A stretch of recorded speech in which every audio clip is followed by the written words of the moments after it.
Welcome to Phantom Tales from Vietnam, a channel that shares chilling true stories rooted in Vietnam's spiritual and supernatural traditions.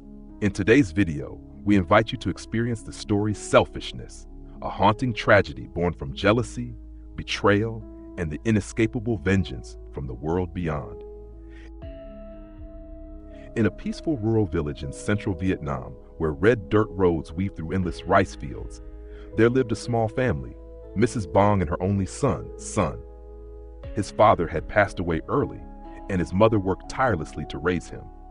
Sun was obedient, intelligent, and had just been accepted into his first year of university in Saigon. During the Lunar New Year that year, he returned home to celebrate Tet with his mother.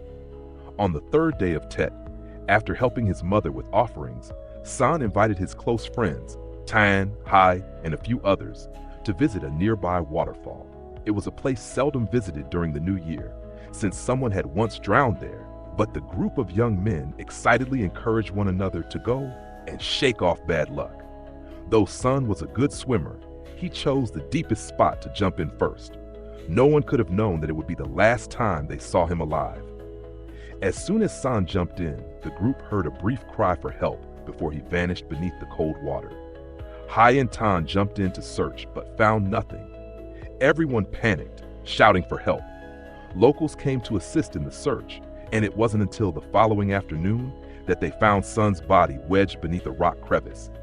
His face was bruised purple, fingernails torn off, and teeth unnaturally long, a horrifying sight that chilled everyone who witnessed it. The villagers whispered among themselves that such signs meant a wrongful death.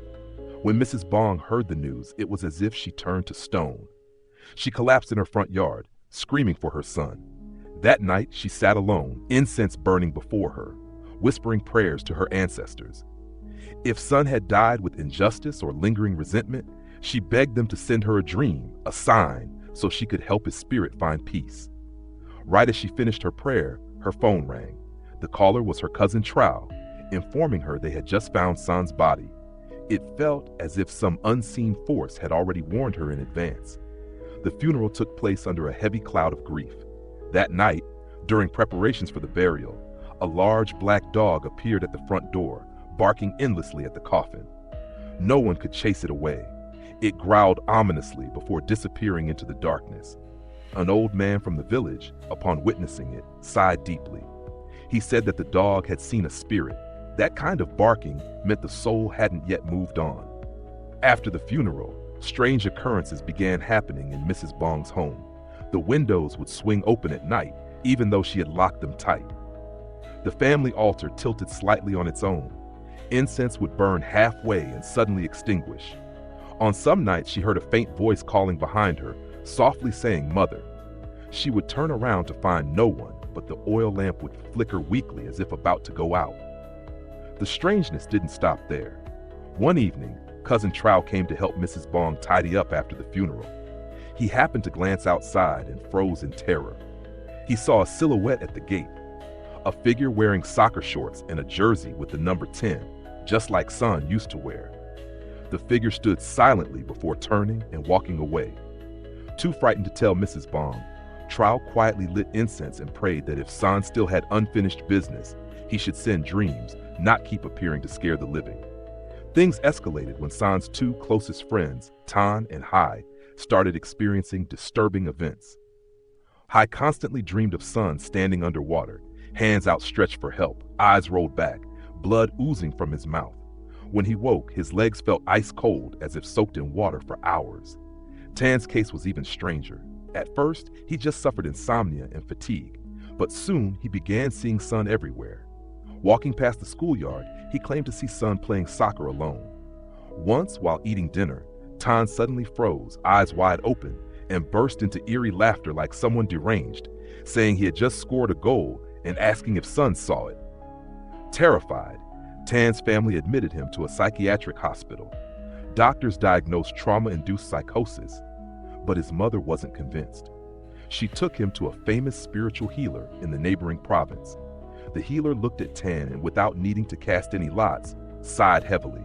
He said the boy was being followed by a vengeful spirit, not one merely haunting him, but one seeking retribution. And the boy had done something terrible. Tan's mother, trembling, asked what he meant. She insisted her son had done nothing wrong. The healer grew stern. He said she didn't know, but her son was the perpetrator. He was the one who had caused his friend's death.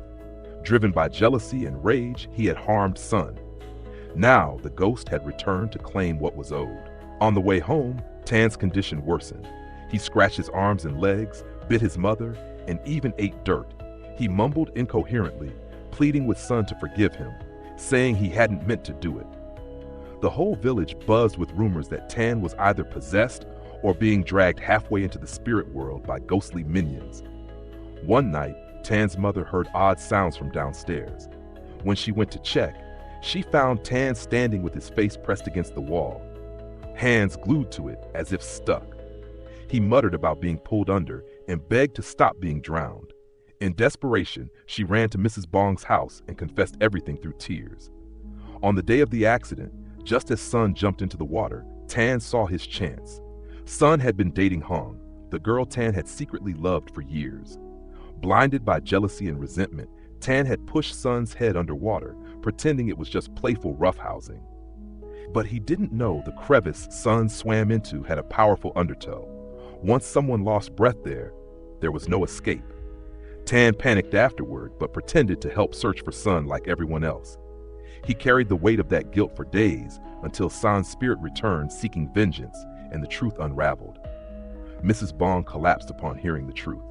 The pain of losing her child, compounded by this cruel revelation, aged her visibly. She didn't blame Tan's mother. All she asked was to bring a spiritual master to perform a proper ritual to help her son's soul find peace. A large ceremony was held in her yard. The master set up an altar, drew protective circles with lime powder, and had Son's burial clothes burned before the sacred table.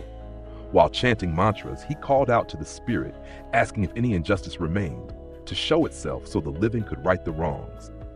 Midway through the ritual, a strange wind swept through, toppling the incense holder and sending smoke billowing. People heard the sound of rushing water and someone faintly calling Tan's name. Suddenly, Tan collapsed in the middle of the yard, eyes rolled back, body convulsing, and then spoke in a voice that was not his own. The voice was cold and slow. It said that forgiveness had been granted, but that the sin must still be borne. It told Tan never to forget what he had done and never to forget Son.